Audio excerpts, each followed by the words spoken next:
Dalam nama Bapa dan Putra dan Roh Kudus. Amin. Shalom Aleihim. Berjumpa lagi dengan saya pada perenungan hari ini, tanggal 25 Juni 2022. Ikuti keteladanan Bunda Maria. Pesta wajib hati tak bernoda Santa Perawan Maria. Bacaan liturgi hari ini dari kitab Yesaya 61 ayat 9 sampai dengan 11 dan Injil Lukas 2 ayat 41 sampai dengan 51. Saudara-saudaraku yang terkasih, pernahkah kita pergi ke sebuah restoran atau mungkin setidaknya kita mendengar ada sebuah restoran yang menyajikan makanan-makanan yang enak, di mana ditempatkan di suatu tempat yang berbentuk berbagai jenis kloset. Apa reaksi kita saat mendengar atau melihat makanan yang tersaji di dalam kloset, saudara? Reaksi kita pasti bergidik, merasa aneh, jijik, dan jorok. Karena kita pasti menilai tak pantas makanan yang enak, lezat, dan mahal ditempatkan di tempat yang notabene jorok. Begitulah saudara-saudara dengan Tuhan kita Yesus Kristus yang adalah suci dan maha kudus. Di saat dia lahir, saudara, tak mungkin janin Yesus ditempatkan pada rahim yang ternoda penuh dosa, saudara.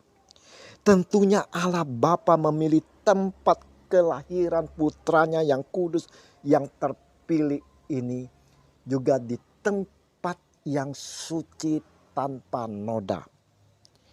Allah Bapa sendiri, saudara-saudara, yang memilih dan memelihara perempuan yang dipilih untuk menjadi Bunda Yesus sejak di rahim ibunya.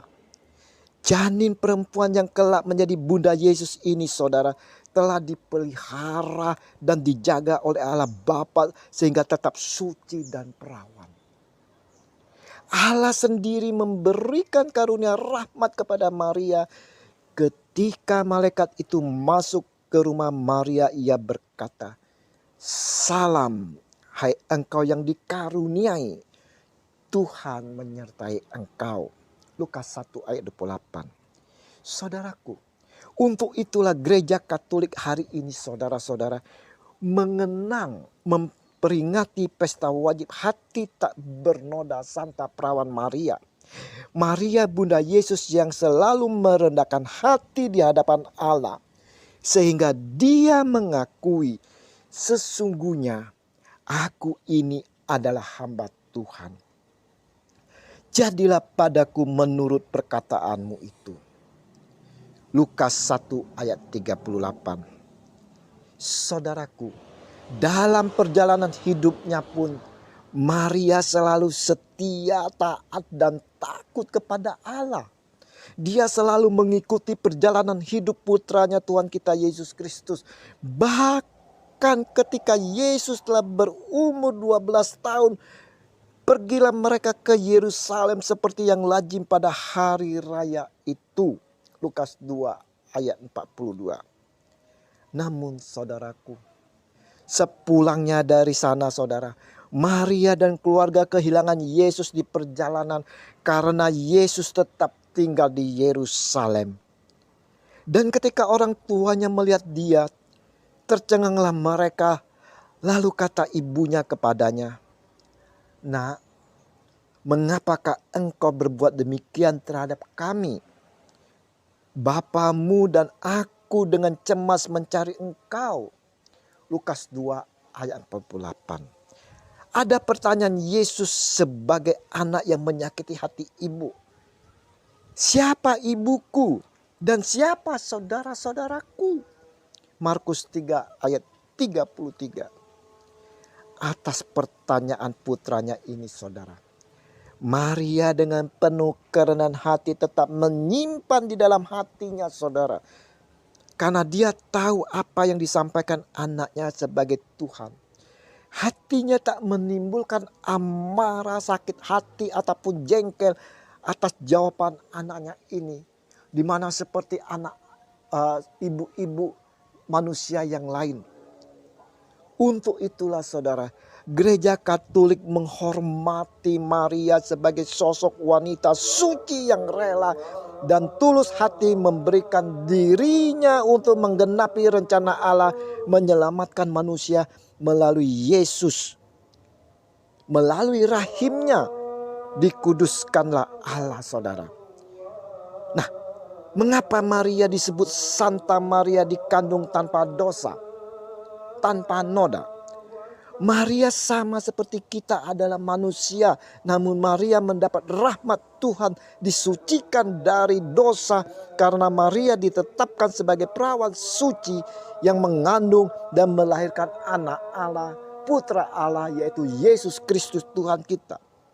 Jelaslah saudara, melalui rahim Maria lahirlah Yesus sebagai manusia rohani yang menyelamatkan manusia.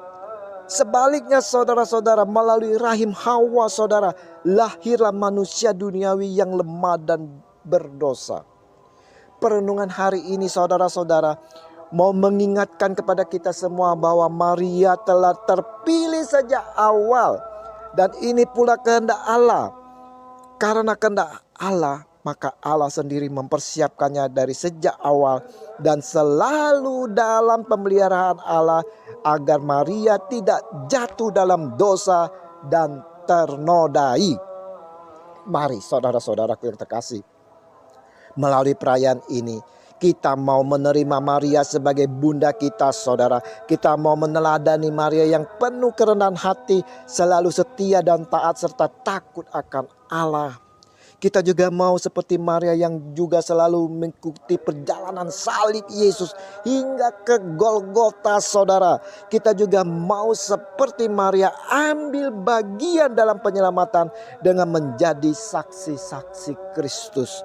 Mari saudaraku yang terkasih, kita renungkan akan keteladanan Maria, Bunda Yesus, dan kita ikuti keteladanannya di dalam kehidupan kita. Tuhan Yesus memberkati kita sekalian. Amin. Dalam nama Bapa dan Putra dan Roh Kudus. Amin. Shalom Aleichem.